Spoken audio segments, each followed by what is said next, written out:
Assalomu alaykum aziz kitobxonlar. Sohib Qur'on buyuk sarkarda. Amir Temur tavalludining 690 yilligi munosabati bilan men sizlarga Amir Temur tuzuklari kitobini bibliografik sharhlab bermoqchiman. Amir Temur tuzuklar o'zbek, ingliz, fransuz, rus va fors tillarida. Toshkent Zilol buloq nashriyoti 2020-yil 496 betdan iborat.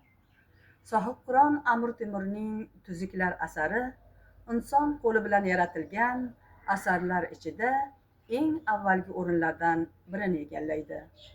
Mazkur asarda davlat boshqaruvi, tashqi va ichki siyosat, harbiy san'at kabi mavzularga keng o'rin berilgan.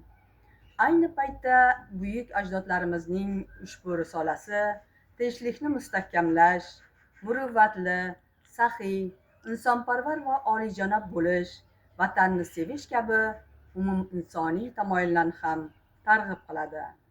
Shavkatli tariximiz bilan qiziquvchi insonlar, katta hayot ostonasida turgan yoshlar, bo'lajak rahbar xodimlar, diplomatlar, harbiylar uchun asar birdek manfaat keltiradi.